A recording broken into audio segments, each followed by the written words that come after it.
Savoir et comprendre les plus récentes nouvelles qui nous touchent. Eh bien, Audrey, ça brûle en Europe, que ce soit en Espagne ou encore en France. C'est vraiment ce qui retient l'attention. Oh oui, et à Madrid notamment, les incendies ne sont toujours pas maîtrisés. On parle quand même de premier petit signe d'amélioration en ce sens où les autorités pourraient permettre aujourd'hui des premiers retours à domicile à certains évacués une fois qu'on aura rempli les conditions de sécurité. On a parlé d'une nuit intense quand même pour combattre les flammes à Madrid et on s'attend aussi à une journée extrêmement difficile aujourd'hui parce que là, il y a des rafales de vent de 30 km/h qui pourraient compliquer la tâche. En France aussi, la situation prend un peu de mieux. L'incendie massif, surtout en Gironde, là, présente moins de foyers actifs selon les secours. Donc, on s'accroche à l'espoir qu'on a, au peu d'espoir qu'on a, parce qu'évidemment, il n'y a rien qui est maîtrisé encore. On dit que les conditions sont favorables en France parce que là, contrairement à Madrid, il y a un peu moins de vent. Ça devrait permettre aux pompiers de gagner un peu de terrain. Le temps presse, évidemment, parce que là, on attend encore une nouvelle vague de chaleur au cours des prochains jours. Donc, chaud et sec, ça pourrait attiser les flammes. Et jusqu'ici, les incendies ont forcé 325 000 personnes à fuir. Et il y a Emmanuel Macron aussi qui va tenir une réunion de crise là, avec ses ministres aujourd'hui sur les feux. C'est vraiment un été historique, là. Parlons d'abord de ces canicules qui se sont enchaînées, qui ont contribué, bien sûr, à l'assèchement de toutes ces forêts. Je parlais en fin de semaine avec un correspondant, un journaliste indépendant qui, lui, était basé en Espagne, puis il me disait à quel point, disons, là, dans l'histoire moderne, là, ce sont des feux d'une ampleur historique qu'ils sont en train de combattre. Puis vous avez vu les images, là, c'est vraiment des scènes absolument terrifiantes. Maintenant, aujourd'hui, ça devrait se faire en mi-journée, Audrey. On a assisté à l'inauguration dans un premier temps, là, vendredi dernier. Une cérémonie qu'on a faite juste entre nous autres, parce qu'on est en chicane avec les Américains. Le fameux pont international Gordie Howe, il va rouvrir à la circulation à compter de midi. Oui, depuis le temps qu'on en parle, effectivement, à compter de midi, sera officiellement ouvert à la circulation. Cette infrastructure-là va permettre aux nombreux de camions de marchandises qui circulent dans le corridor Windsor-Détroit de sauver des centaines de milliers d'heures d'attente chaque année, c'est pas rien. C'est le pont qui va devenir le plus long pont à haubans d'Amérique du Nord. On parle d'une superficie de 2,5 km. Sa construction avait débuté le 5 octobre 2018. C'est échelonné sur 8 ans. Le coût total du projet, c'est plus de 6 milliards de dollars canadiens. Et le Canada avait inauguré le pont seul vendredi, comme tu l'as dit, Alex, parce qu'on avait annulé la cérémonie conjointe qui devait réunir les deux pays. C'est à la suite de nouveaux droits de douane américains sur plusieurs produits canadiens dont on a parlé tout à l'heure. Et je reste quand même stupéfait de voir à quel point c'est une infrastructure, d'abord, juste pour vous remettre en contexte, là, c'est une infrastructure qui a été payée par le Canada là, au coût de 6,4 milliards de dollars. Et là, à la toute dernière minute, on avait repoussé dans un premier temps son ouverture. Pourquoi?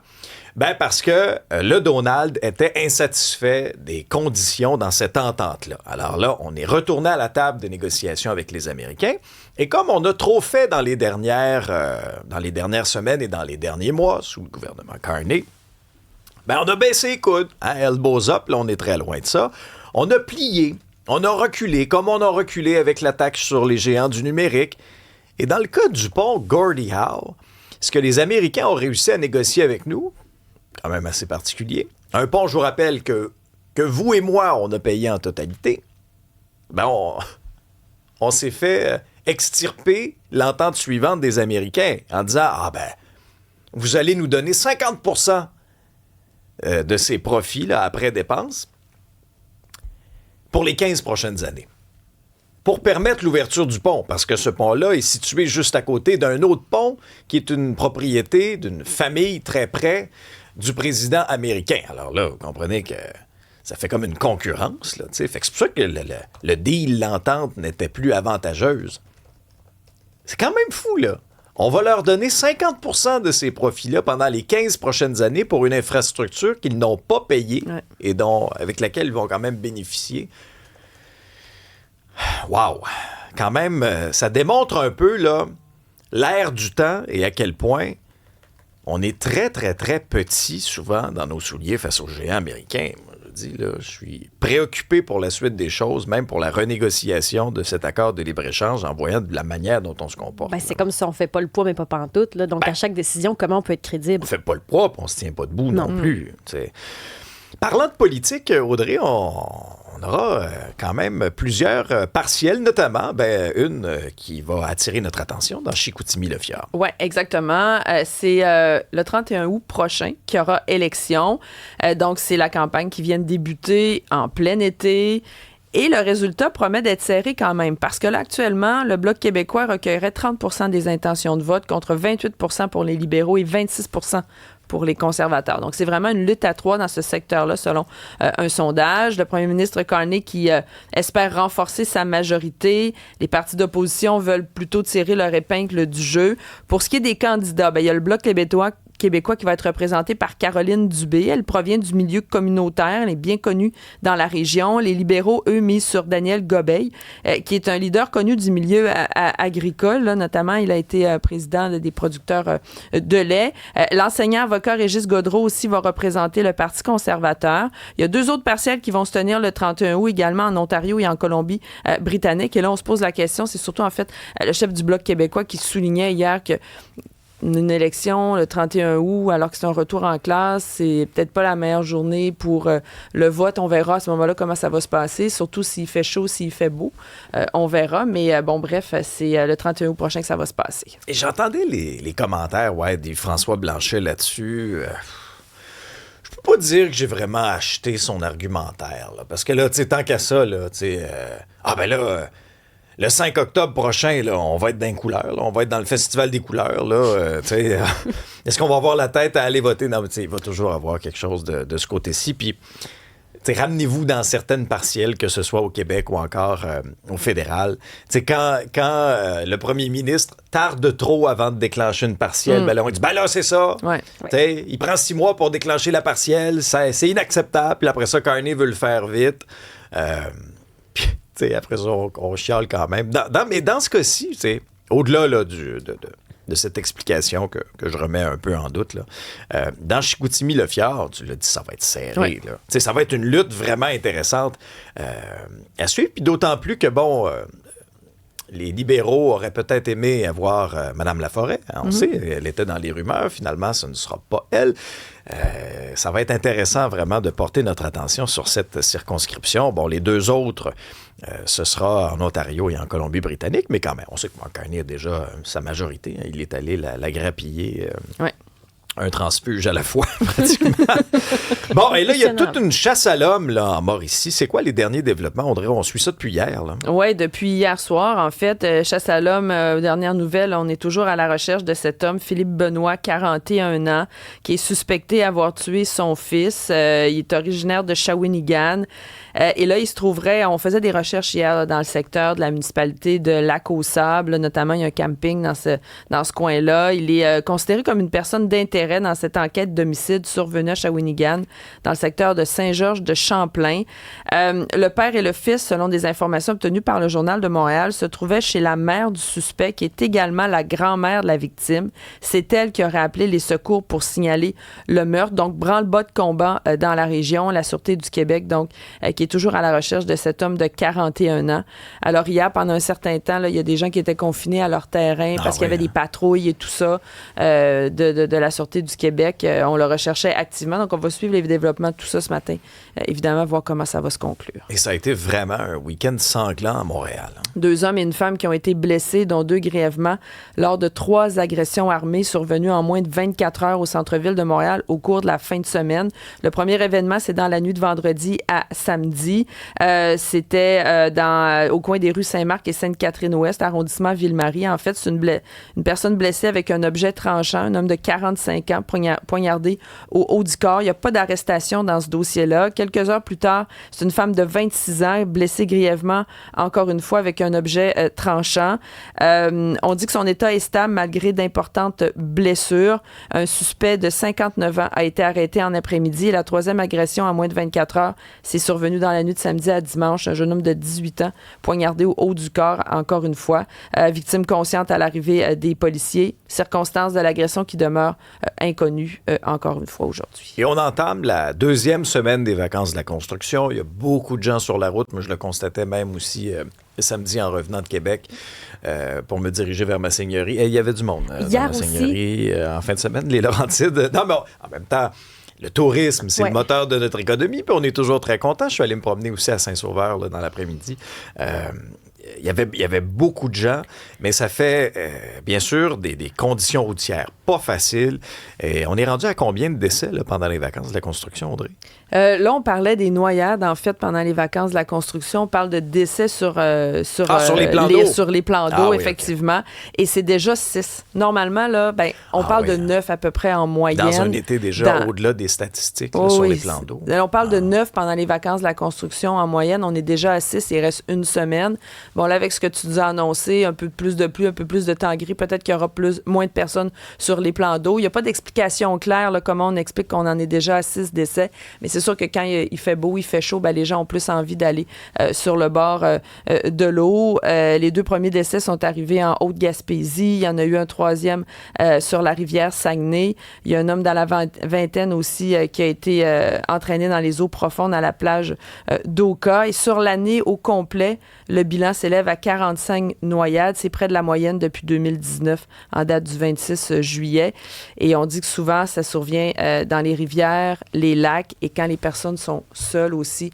Et 9 cas sur 10, ils ne portaient pas leur veste de sauvetage. Donc, vraiment, il faut être très prudent sur les plans d'eau. Mais cette année, ce qui est vraiment alarmant, c'est ça. Là. C'est les noyades en eau libre, là, que ce soit en rivière, en lac, même dans le fleuve aussi. Les gens qui s'aventurent des fois un peu plus loin. Puis tu sais, les experts nous le diront jamais assez. Là. On a tendance vraiment à sous-estimer 2 choses. Notre capacité à nager et notre capacité à combattre les espèces de courants. Ouais. C'est beaucoup plus fort qu'on pourrait le croire. Puis tu sais, une noyade, là... pas toujours comme dans les films. Là. C'est pas toujours spectaculaire avec des grands cris puis des grands gestes. En fait, c'est ça souvent se passe... sans cri. Exactement. Puis ça se passe en quelques secondes à peine. C'est que les rivières, souvent, il n'y a pas beaucoup d'eau, donc on se méfie pas. Puis le fleuve, on oublie qu'il y a les marées. Ouais. Que même Oui. si on peut aller loin, loin, loin, à un moment donné, ça remonte, ça. Mais moi, j'étais au lac Saint-Jean pendant mes vacances. C'est très, très beau, le lac Saint-Jean. C'est très creux en aussi. passant. Mais oui, mais il y a une certaine portion où on était, où c'était pas creux. On avait littéralement de l'eau aux genoux, Ouais. là, jusqu'à très, très loin. Mais les journées de grand vent, là, il y avait des vagues assez importantes. Puis ça peut changer Vite. comme ça. Là. Oui. Ils ventent, d'un coup, t'es dans l'eau. Il faut être prudent. Puis souvent, on ne connaît pas les plans d'eau. Chaque plan d'eau a ses particularités. Donc, ce lac-là, c'est autre chose. Le bassin de Chambly, ce serait autre chose. Puis on prend pas le temps de se renseigner non plus parce qu'on se dit, c'est pas si pire que ça. C'est rien qu'une rivière, c'est juste un lac. Mais ça peut être vraiment dangereux. Oui, puis on a une espèce d'esprit de légèreté en vacances aussi, en disant, il n'y aura pas de drame qui va arriver. Malheureusement, des drames, il y en arrive, puis beaucoup trop souvent. Je ferme ma petite parenthèse sur le réseau routier parce que, je suis quand même beaucoup sur la route pour le travail, puis depuis le début des vacances de la construction, j'ai vraiment... Tu sais, j'ai vu là, des fois là, des gestes téméraires. Là, Beaucoup sur les d'impatience. routes, là. Non, mais c'est ça. Hey, la gang, on est en vacances, là. Tu sais, quand bien même qu'on arrive à destination un petit peu plus tard, là, ça va avoir donné quoi, là, par exemple, d'avoir coupé 3 voies d'autoroute ou d'avoir zigzagué, ou si vous êtes à moto, là, de rouler ses pointillés, ce qui n'est pas permis ici par la loi. Petit rappel, hein, on n'est pas en Europe ici. Là. Hello! C'est pas... vous n'avez pas le droit ici de faire ça. Là.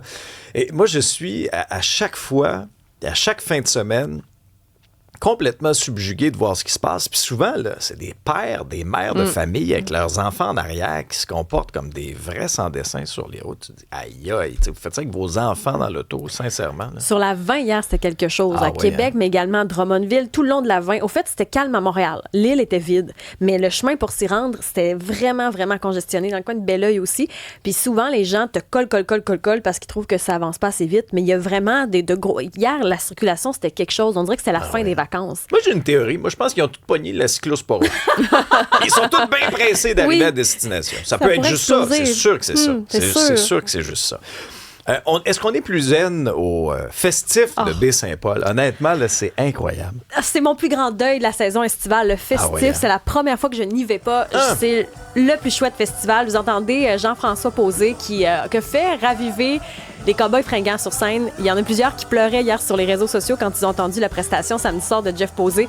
Ça fait partie des bons coups de la programmation. Lou Adrienne Cassidy aussi. Mais au fait, c'est qu'il y a tellement de scènes partout dans la ville. C'est 50 000 festivaliers qui se présentent. À Baie-Saint-Paul, c'est 8 000 habituellement. Mais c'est tellement fait avec respect. Je trouve aussi que les gens sont propres. Il n'y a pas trop de déchets par terre. Tout le monde sait vivre. Il n'y a pas d'animosité non plus. On sait que des fois, avec l'alcool, il y en a qui se crêpent le chignon. Je trouve qu'à Baie-Saint-Paul, c'est pas ça l'ambiance. C'est à peu près 30 % des festivaliers qui qui viennent de Montréal, 26 Québec, donc la majeure partie viennent d'ailleurs.